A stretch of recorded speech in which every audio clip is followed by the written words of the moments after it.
ध्यान दो, एनसीईआरटी के कुछ डाउट पूछे हैं, जैसे क्वेश्चन नंबर 16 क्या कह रहा है। एक बार क्वेश्चन नंबर 15 देख लेते हैं, उसके बाद उसी से जुड़ा हुआ 16 है। Consider a uniform electric field. Uniform electric field देखो कितनी है, 3 इंटू 10⁻³ आई। आई का मतलब बताएगा कोई, एक्स डायरेक्शन। इसका मतलब क्या है, x direction. What is the flux of this field to a square of 10 centimetre. अब स्क्वायर की साइड कितनी है, 10 सेंटीमीटर।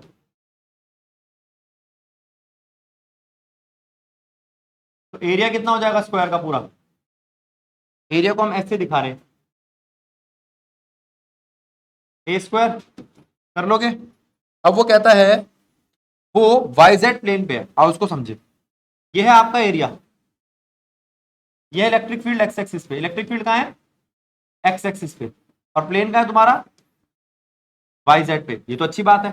थीटा कितना हो गया इस वक्त, बोलो थीटा कितना है, 90। और तुम गधे हो, नॉर्मल के साथ देखा जाता है थीटा, किसके साथ देखा जाता है, यही गलती करोगे आप। फॉर्मूला क्या बना फ्लक्स का, ई एस कॉस 0। ये इसका a part. What is the flux, ठीक है।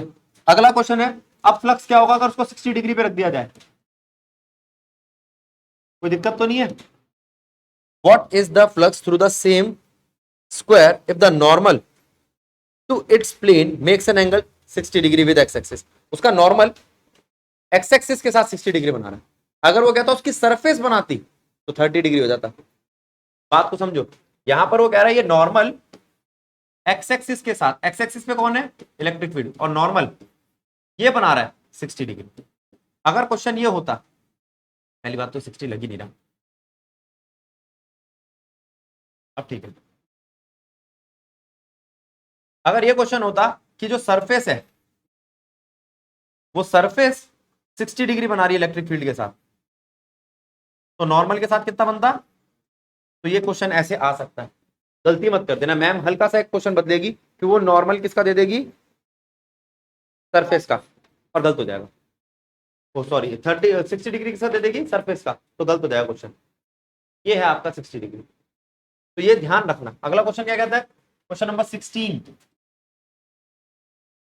What is the net flux of a uniform electric field, जो ऊपर दी हुई है, थ्रू अ क्यूब। अब पहले तो क्यूब बना लो आप,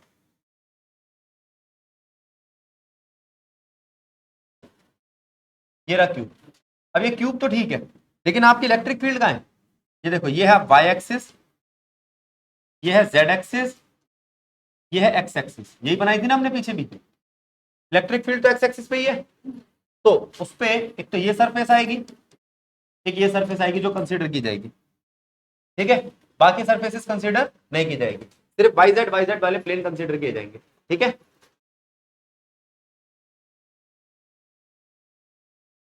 20 सेंटीमीटर का है वो क्यूब, तो यहां पर आपका ए दिया है 20 सेंटीमीटर, तो एरिया क्या हो गया, ए स्क्वायर, ठीक है। अब एक हम इस वाली सरफेस को लेंगे, एक उसको लेंगे, जो मर्जी नाम दे दो। एक फ्लक्स ले लो डाउन का, और एक फ्लक्स ले लो अप सरफेस का, और दोनों का फ्लक्स आएगा क्या, ईडीएस ईडीएस या ईएस ईएस, ठीक है। इसका नॉर्मल ये ले लो, तो इसका नॉर्मल ये ले लो, एक मिलेगा कॉस 0 और एक मिलेगा कॉस 180। अब हो जाएगा बेटा, लेकिन सारे नहीं लेने फेस। सारे फेस क्यों नहीं लेने, क्योंकि मुझे इलेक्ट्रिक फील्ड सिर्फ एक्स एक्सिस पे लिए। याद करो एग्जांपल नंबर 11, इसको देख के याद आएगा आपको। ये सरफेस है, ये रहा उसका नॉर्मल, ठीक है। इनवर्ट मत लिया करो नॉर्मल, हमेशा आउटवर्ड लिया करो। एक क्वेश्चन नंबर 23 है, क्वेश्चन नंबर 23, उसको देखो क्या कहता है। वो कहता है मैं आपको दे रहा हूं यहां पे इनफाइनाइट लाइन चार्ज जो प्रोड्यूस करता है इलेक्ट्रिक फील्ड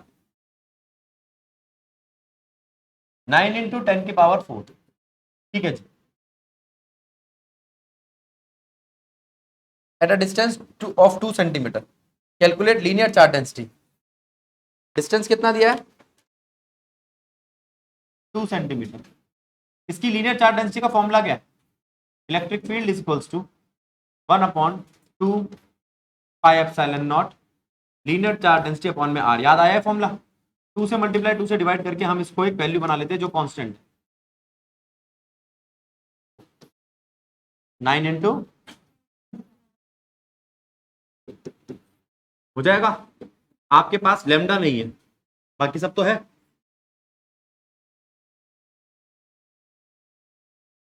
हो जाएगा, ठीक है। अबे बच्चे कह रहे हैं किसका आंसर नहीं आया। आंसर में देखो क्या गलती आई है। चलो बेटा, ये कैलकुलेशन में कोई मिस्टेक की थी, आंसर आ गया, ठीक। आगे देखो क्वेश्चन नंबर 24। 24 देखो क्या कहता है। कहता है two large thin metal plate are parallel and close to each other. ये दो शीट्स है। On their inner faces, the plate have surface charge density with opposite sign. अच्छा, एक पे प्लस है, एक पे माइनस है, ठीक है।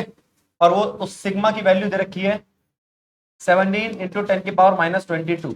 इसको मैं आपको डेरिवेशन में करा चुका हूं, याद करो। यहां पर कितने आती है? यहां पर 0। यहां पर कितने आती है? Twice of sigma upon 2 epsilon not, ठीक है। तो आपकी इलेक्ट्रिक फील्ड कितनी आ गई? Sigma upon epsilon not. Sigma की वैल्यू कितनी है? 7 इंटू 10 की पावर माइनस 22, और इसकी कितनी है? 8.85, 10 की पावर माइनस 12। काटा पीटी करने के बाद आता है तकरीबन 1.9 इंटू 10 की पावर माइनस 10। हो गया, ठीक। ये इलेक्ट्रिक फील्ड है। यूनिट जरूर लिख देना, न्यूटन पर कूलम। समझ लो इसको। इसके अलावा कोई एनसीईआरटी क्वेश्चन हो तो पूछो। ये क्वेश्चन नंबर 24 है।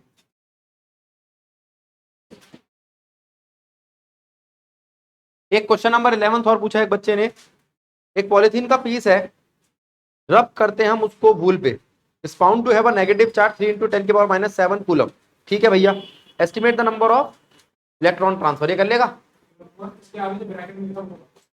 फ्रॉम विच टू विच, कहां से कहां जाएगा? तो आप कहोगे जब हम पॉलिथीन के पीस को रब करते हैं तो एक पॉलिथीन का पीस है, रब करने पर rub with wool is found to have negative charge. तो पॉलिथीन पे नेगेटिव चार्ज आया, तो वूल से पॉलिथीन पे आया। बेटा थोड़ा सा तेरे को लेंथ पढ़ना, क्वेश्चन पढ़ना चाहिए था ना। एक बार मेरे को लाइन पढ़ के सुनाओ और मुझे उसका मतलब बता, तेरे को अपने आप क्वेश्चन का मतलब समझ में आ जाएगा।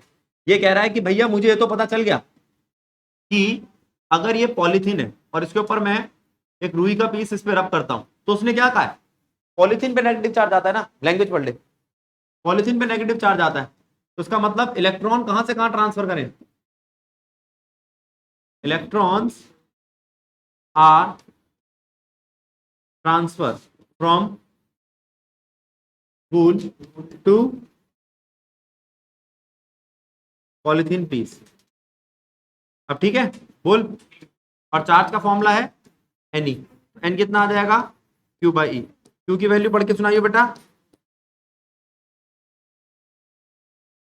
3 इंटू 10 की पावर माइनस 7। हो गया, ठीक है। अब जरा ध्यान देंगे, कई सारे क्वेश्चन आते हैं आपके फोर्स के इक्विलिब्रियम के, जरा उन पे ध्यान दो। अब क्वेश्चन एक ये आता है कि एक चार्ज पार्टिकल है, उसका अपना वजन है, उस वजन वो mg बनाता है उस वजन से, लेकिन वो सस्पेंडेड है नीचे लगी हुई प्लेट की वजह से। इसकी अपनी एक इलेक्ट्रिक फील्ड होती है। क्या होती है इसकी अपनी एक इलेक्ट्रिक? उसकी वजह से वो सस्पेंडेड है, तो उस पर एक फोर्स लग रही है। क्या लग रही है? नीचे से ऊपर की तरफ एक इलेक्ट्रोस्टैटिक फोर्स लग रही है। तो आपको ये बोलना है कि भैया ये इलेक्ट्रोस्टैटिक फोर्स ऊपर से लगने वाली ग्रेविटेशनल फोर्स से इक्वेट कर दो, आपका काम बन जाएगा। अब जो भी वो मांगे आप इससे जवाब दे सकते हो। मैं भी क्वेश्चन दिखाता हूं, एक आध क्वेश्चन निकालेंगे, फिर देखेंगे कि वो किस तरीके की फोर्स का काम ठीक बात कर रहा है, ठीक। अच्छा, एक तो आपका ये क्वेश्चन हो गया, ये टाइप हो गया। एक क्वेश्चन ऐसा आता है बेटा, जरा ध्यान दो। ये एक चार्ज पार्टिकल है, एक ये चार्ज पार्टिकल है, ठीक है। इनके बीच में डिस्टेंस है ए, इनके बीच में मैं यहां पर एक क्यू चार्ज रखना चाहता हूं। कहां रखूं कि पूरा का पूरा सिस्टम भी इक्विलिब्रियम पे रहे? यहां से एक्स डिस्टेंस पे, यहां से ए माइनस एक्स डिस्टेंस पे। तो वो कहता आप बस मुझे एक्स निकाल के दे दो। तो कैसे निकालूं, क्या करूं मैं इसके लिए? तो मैंने कहा भाई एक काम करो। अच्छा, कुछ बच्चे कहते भैया इस Q1 से Q की फोर्स निकालो, इस Q2 से इस Q की फोर्स निकालो और इक्वेट कर दो। लेकिन जो आपको न्यूमेरिकल मिलते हैं वो जनरली ऐसे मिलते हैं जिनमें Q इक्वल होता है। अब पता क्या होता है, Q Q के साथ Q Q के साथ इक्वेट करने पर दोनों Q खत्म हो जाते हैं। ठीक है, तो दिक्कत आती है। तो आप एक काम करो, एक ये फोर्स निकाल लो और एक ये फोर्स निकाल लो।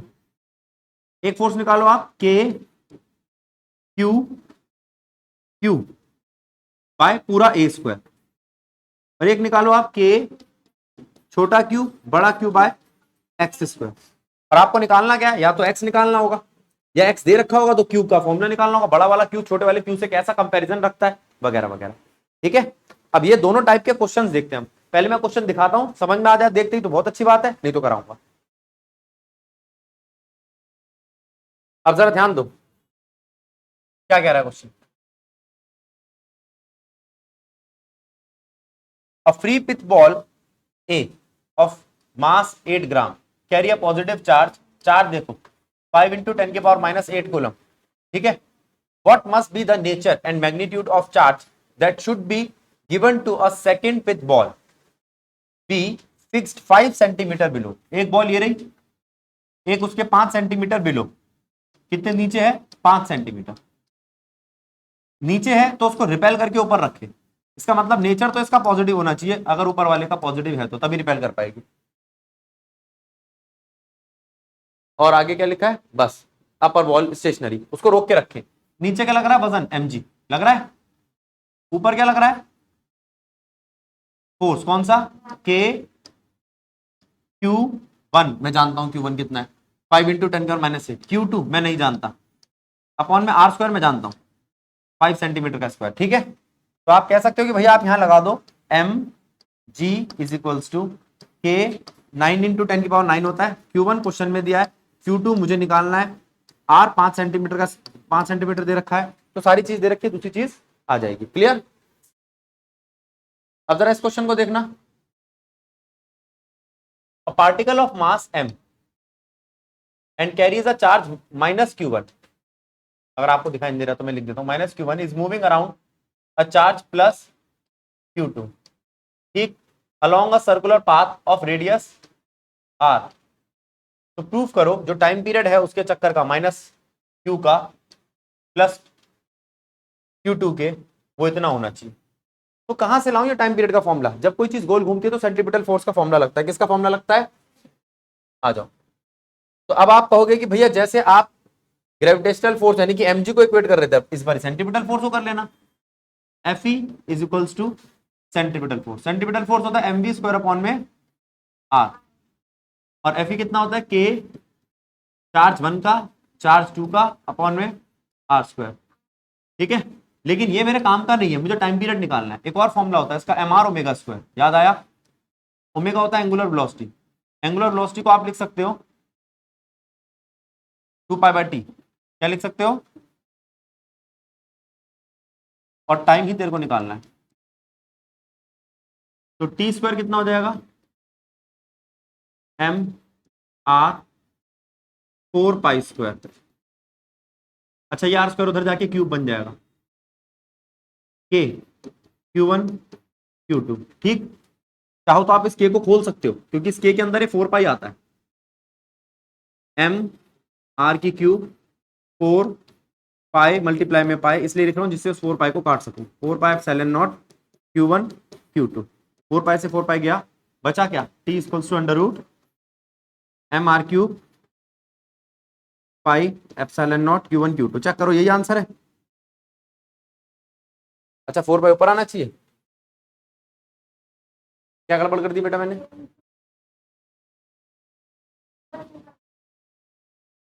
ये 2π है, तुम समझाओगे कुछ समझ तो आएगा नहीं मेरे को, मैं खुद देख लेता हूँ। यहां तक ठीक लिखा है जो अभी करा है? ठीक है, अब देखो, अब इसको खोल लो, mr 4 pi square upon T square के Q1 Q2 आर स्क्वायर। ठीक, अब निकालना क्या है, टाइम।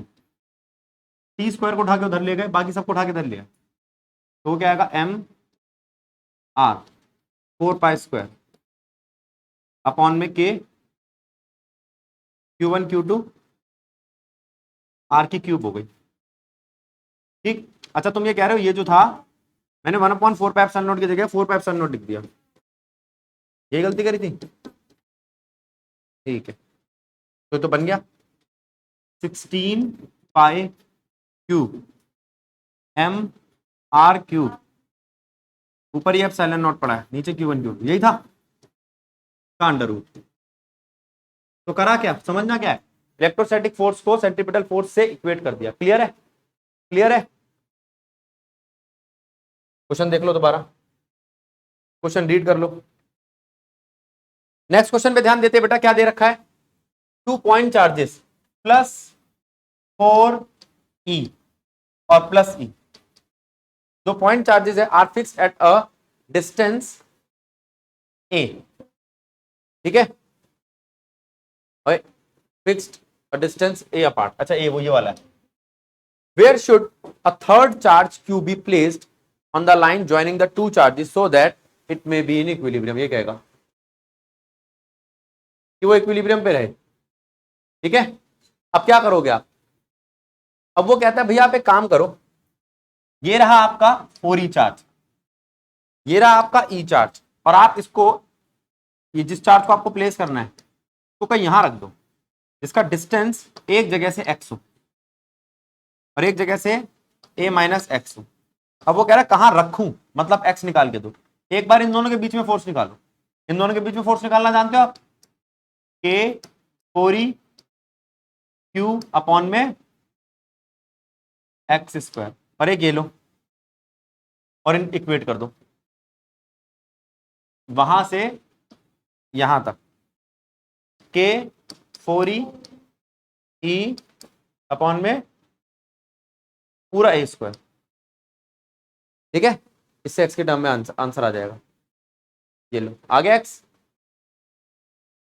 इसने ये वाला ना करके ये वाला करा है, इन दोनों को इक्वेट करा है, क्योंकि चार्जेस दोनों अलग अलग है, कोई दिक्कत नहीं। ठीक है, आप ये कर लो और फिर इक्वेट कर दो, प्लस E और ये ले लो प्लस Q, ये लो, इससे Q कट जाएगा, तुम्हारा एक वेरिएबल कट जाएगा, सिर्फ x रह जाएगा वेरिएबल। ठीक, समझ में आया, बताओ तो। हाँ, इसी तरीके का एक और क्वेश्चन देखते हैं।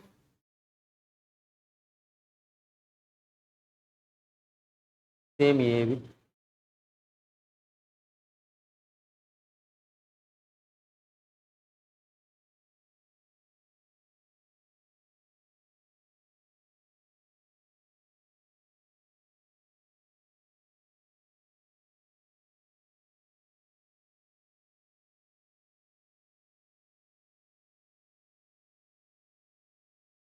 ये वाला क्वेश्चन और पूछा बेटा, इसमें क्या दिक्कत है, तो करवाया था, याद कर, पूरी डेरिवेशन कराइए इसकी। नहीं आता, हुआ नहीं,